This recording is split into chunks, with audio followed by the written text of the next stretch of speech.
right standing, and I want to thank Brother Elmer Warren for providing us with a system so we can get a message to you on thank you on such short notice. Now, as was reported to you earlier, we had met with the Premier and the Minister of Finance, and we said to them that the public service employees had asked us to come and present our position on the letter that was sent to myself on Friday, and that we were giving them to 2 o'clock to get back to us on rescinding the decision about furlough days. We came down and reported that to you, and we were called back a few moments ago by the Premier and the Minister of Finance, and they've come up with a solution for now, and I'm describing it like a solution for now in respect to the impasse that we find ourselves in, where the government is looking to get the $67 million in savings, and we are some $20-something million short in looking and getting those savings. So what they are suggesting is that the working group that was working together over the past 6 weeks or so, just before the 17th, around the 17th of December, is that group is going to go back this afternoon at 3 o'clock, and they're going to meet until we get it done. So that means we're going to go in at 3, we may come out at 5, we may come out at midnight tonight. But the mere fact is we're going to sit down and see if we can find this additional $20 million in savings. So we think that's a fair, suggestion, because we do, listen up please, we do understand and appreciate that this is a very delicate matter for yourselves. It's also a very delicate matter for the government. We certainly believe that there are additional savings that are on the table. We made it clear to the Premier and the Minister of Finance that everything has to be on the table. Unless everything is on the table, it doesn't make sense sitting down and having that conversation. Because if our hands are tied on this, our hands are tied on that, naturally enough, the final decision, whatever we come up with, is still for the Minister and his cabinet colleagues to say, well, yes, we can do this, or no, we can't do that.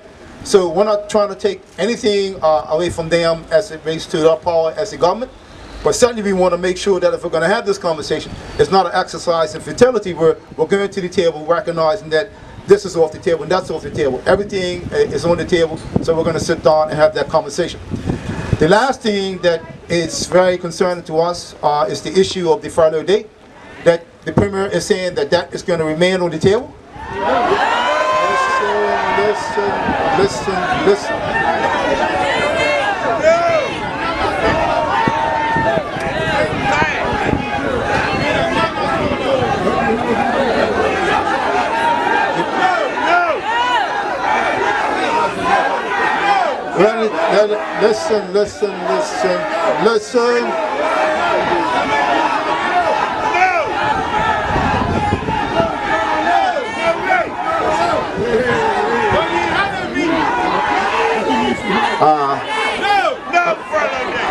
We hear you loud and clear, and I'm glad the Premier is here. So here's heard it. No furlough day. Listen up, listen. We do, listen up please. We understand that we have a position. We understand that the government has a position. And in the end, we have to make a collective decision. So if we're unable to come up with, let's say, the full $20 million in savings, and we come up with 10 or we come up with 12, then maybe the issue of furlough day, from our point of view, if we're not that far apart, the issue of furlough days can be going. Okay? The issue of furlough days can be going. That's simple, and I'll let the Premier address that. Okay? Listen up, please. We are concerned about,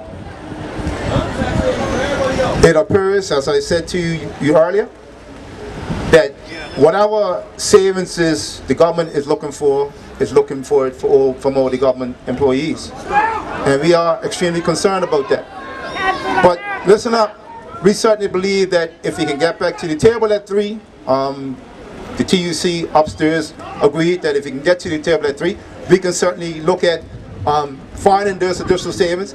And if we can't find them, then in the end we'll report back to the government, we can find them. But we believe there are some things that could be done, recognizing that we came here today in good faith. based on the letter that was sent to us on Friday, and the decision was made. We have now presented that position to the government. So basically all we want to do now is go back to the table at 3 o'clock, and we're not talking about tomorrow, we're not talking about the next day, we're giving ourselves the better part of the evening to come up with a resolution.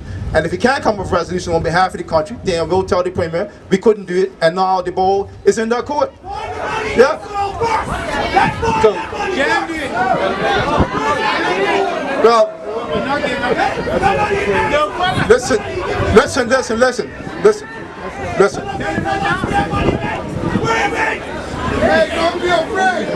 Listen up, please, listen. Whilst we understand everyone's frustration about where this money went, where that money went, and those sort of things, and those things should be answered. They should be answered. Not for me to answer. I'm not. Yeah. So. Question. Yeah. Listen up, Jackson. The question. At one point, I would think it's going to be a very simple.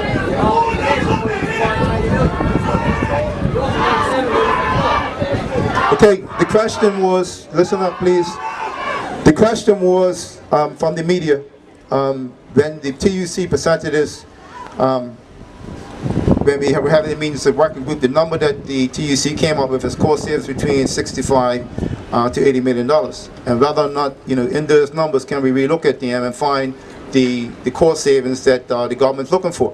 Certainly, that's going to be our approach, to relook at the numbers that we put on the table to make sure that, they are there or not there.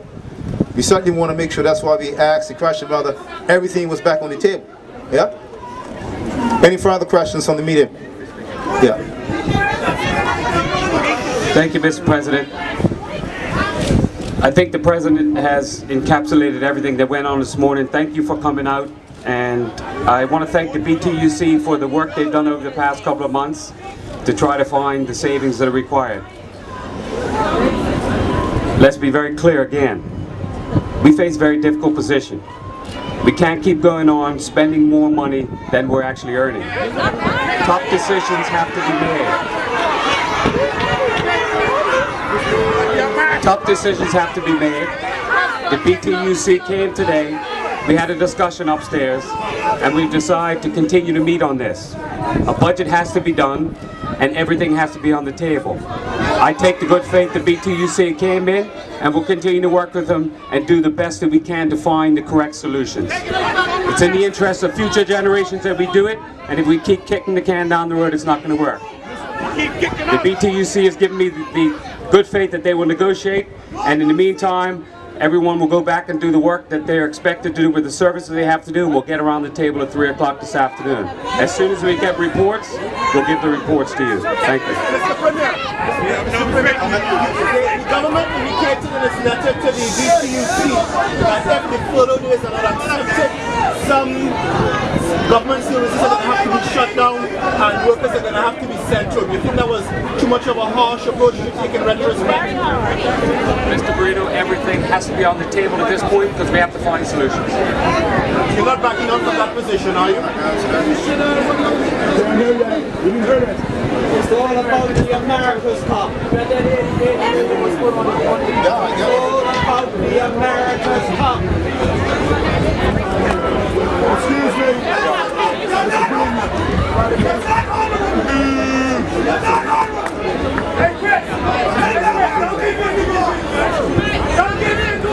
Now, brothers and sisters, we are, and this is difficult. It's extremely difficult. We reached a crossroads, and these crossroads that we reach from time to time as a people is very challenging. So we either take the suggestion that's put on the table, because remember now, it's for the membership. So listen up, please. It's for you to decide. That basically, when we went to the table, listen up, please. Listen, please. We went to the table in good faith. As we reported to you this morning, we went to the table with clean hands. And as a result of that, us going to the table with clean hands, We reported to you this morning that we put certain savings on the table. And as a result of that, when the government sent a letter on Friday to say, you know, if we don't get what we need by Friday, here's what's going to happen. Now what they're saying is 3 o'clock this afternoon. They said 2, but we couldn't do 2 o'clock. So we suggested 3 o'clock. And if the team suggested something that you're not in favor of, you need to tell us that now.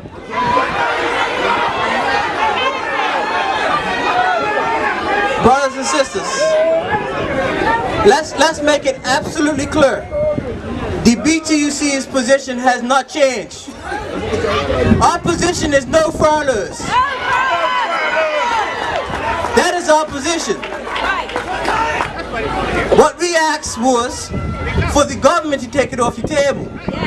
Instead of them taking off the table, they said, here's an alternative that we can do. But listen, regardless if they keep the furlough on the table or take it off, our position is no furlough and we'll stand behind our position. So it doesn't make sense shouting at each other, you know. We all support the same position. So what we're going to do is, we're going to try to work to find a solution this evening. If we can't find a solution, then we're in for a fight.